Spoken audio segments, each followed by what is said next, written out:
నమః శివాయ. శివాయ నమః. శివమహాపురాణం 14వ భాగం. విశ్వేశ్వరలింగం, వారణాసి. 1వ భాగం. వారణాసి క్షేత్రంలో వెలిసిన విశ్వేశ్వరుని గురించి పెద్దలు ఒక ప్రార్థనా శ్లోకం చెప్తూ ఉంటారు. సానందమానందవనే వసంతం అనంతకరం హతపాప బృందం వారణాసీనాథమానాథనాదం శ్రీ విశ్వనాథం శరణం ప్రపత్తే. ఎంత ప్రయత్నించినా నీ పాదముల వైపు ఉన్ముఖము చేయలేని నా బలహీతను గుర్తెరిగి ఈశ్వరా, నీవే నన్ను నీ వాడుగా స్వీకరించు అని చెప్పడమే శరణాగతి. అందుకే శ్రీ విశ్వనాథం శరణం ప్రపద్దే. ఓ విశ్వనాథుడా, నీకు నేను శరణాగతి చేస్తున్నాను అని ప్రార్థన శ్లోకమును ప్రారంభం చేస్తారు. సనాతన ధర్మమును జన్మించిన ఏ వ్యక్తి అయినా జీవితంలో తప్పకుండా ఒక్కసారి కాశీ వెళ్ళాలని కోరుకుంటాడు. అసలు కాశీ నేను రాను అన్నవాడు కానీ, వెళ్ళనన్నవాడు కానీ ఉండడు. కానీ కాశీ పట్టణంలో ప్రవేశించడమే గొప్ప ఈశ్వరానుగ్రహం. లేనినాడు ఈ పట్టణంలోకి ప్రవేశం చేయలేడు.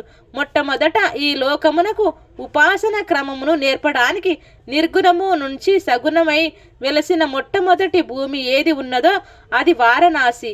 ఇది పార్వతీ పరమేశ్వరులుగా మొట్టమొదట కనపడింది. వీరు సృష్టి చేయడానికి వచ్చారు. దీనినే శాస్త్రం నారాయణ నారాయణి అని మాట్లాడింది. ఇప్పుడు వాళ్ళిద్దరూ చూసి, నీ సంకల్పం మాకు తెలిసింది, మేము ఏమి చెయ్యాలి అని అడిగారు. అప్పుడు ఆయన తపించాడు అని చెప్పాడు. నిర్గుణం నుంచి సగుణం అయిన తర్వాత ఆయన నోటి వెంట పలికిన మొట్టమొదటి మాట తపింపుడు అనేది. అప్పుడు ఎక్కడ తపస్సు చేయాలి అని అడిగారు. అప్పుడు ప్రపంచమంతా నీటితో నిండిపోయి ఉంది. వెంటనే ఈశ్వరుడు పరిశీలించి ఒక పట్టణమును సృష్టించాడు. అదే వారణాసి. అనగా అసలు ఈ బ్రహ్మాండమునందు సృష్టించబడిన మొట్టమొదటి పట్టణం వారణాసి. చావటం, పుట్టడం, ఇంకొకటి తెలియక చచ్చి పుడుతున్న మనకి ఒక గురువు దొరికి ఇంకొకసారి పుట్టవలసిన అవసరం లేకుండా చేశాడు. ఇలా బతికేటట్లు చేయడానికి కాశీ ఇప్పుడు మోక్షపురి అయింది. కాశీ భోగపురి కాదు.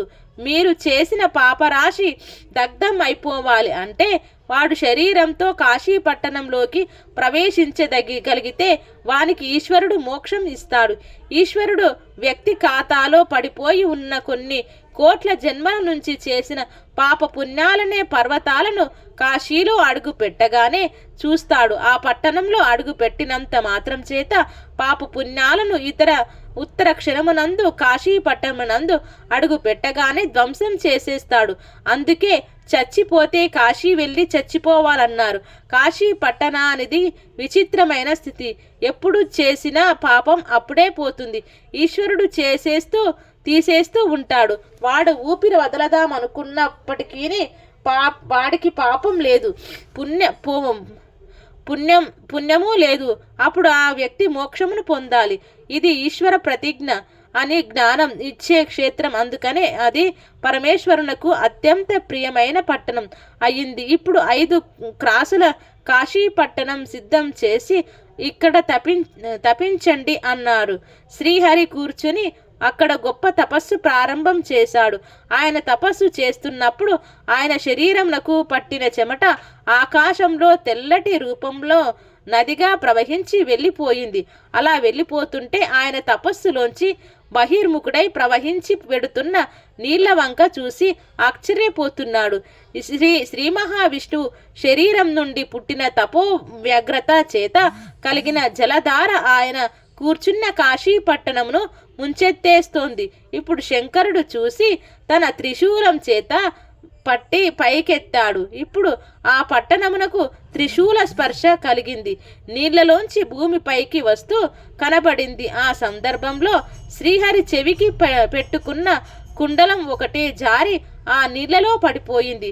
అది ఎక్కడ పడిందో అదే మణికర్ణికా తీర్థం అయ్యింది. అప్పుడు శివుడు అక్కడ ప్రతిజ్ఞ చేశాడు, ఇప్పటి వరకు ఈ పట్టణమును మాత్రమే సృష్టించాను. లయం జరిగినప్పుడు ప్రళయ జలమునందు ఈ లోకమంతా మునిగిపోతుంది. కానీ ఈ కాశీ నా త్రిశూలమునకు పైన నిలబడింది కాబట్టి ఈ పట్టణం మునుగదు, ఈ కాశీ పట్టణం అలాగే ఉండిపోతుంది అన్నాడు. కాబట్టి కాశీకి లయం లేదు. అప్పుడు శ్రీమన్నారాయణుడు యోగ నిద్రలోకి వెళ్ళాడు. ఆయన నాభిలోంచి ఒక కమలం ఆవిర్భవించి ఆ కమలంలోంచి బ్రహ్మ వచ్చారు. వేదములు ఆధారంగా చేసుకుని ఈ సమస్త సృష్టిని చేయడం ప్రారంభం చేశారు. కాబట్టి సృష్టి రచన ప్రారంభమైన భూమి వారణాసి. వారణాసి అని 2 నదులు సంగమ క్షేత్రం వారణాసి. శంకరుని జుటాజూటం మీద పడి అక్కడి నుంచి కిందకి ప్రవహించి వచ్చిన గంగా నది ఉడిపితో ప్రవహించిన తీరు భూమి వారణాసి. అందులోంచి ప్రజాపతులు, మానవులు, దేవతలు వచ్చి ఈశ్వరుని ప్రార్థన చేశారు. ఈశ్వర, ఈ సృష్టి ప్రారంభం నిర్గుణం సగుణం అవడంతో మొదలయ్యింది. ఆ స్వరూపమును శ్రీ మహావిష్ణువే చూశారు. కాబట్టి విశ్వమునకు ఈశ్వరుడవు కనుక నీవు విశ్వేశ్వర నామంతోనూ విశ్వమునకు నాదుడవు గనుక విశ్వనాథుడను నామంతోనూ పిలవబడతావు అని చెప్పింది. సృష్టి చేయగలడు, లయం చేయగలడు. మీరు ప్రయత్నపూర్వకంగా చేయవలసినది ఉపాసన. అందుచేత అది స్వయంభూలింగం అయ్యింది. ఈశ్వరుడు సృష్టి చేశాడు. ఇప్పుడు ఈ సృష్టి నిలబడడానికి ఆహారం అవసరం. ఇప్పుడు ఆ పని చేయడానికి అమ్మవారు అన్నపూర్ణగా వచ్చింది. తన భర్త విశ్వభర్తయ్యై అక్కడ కూర్చుంటే అన్నపూర్ణాయే తాను అందరికీ అన్నం పెడతానని మునికాంతలు అందరూ సంతోషపడేటట్లుగా ఆ శివశక్తి ఏ సృష్టికి హేతువైనదో అదే అన్నం పెట్టడానికి ప్రకృతిగా మారింది. భవాంగ పతితం తోయం పవిత్రమితి పస్పృశాః అన్నారు వాల్మీకి రామాయణంలో. శంకరుని శరీరంను తాకి కింద పడింది కాబట్టి గంగకు అంత పవిత్రత వచ్చింది.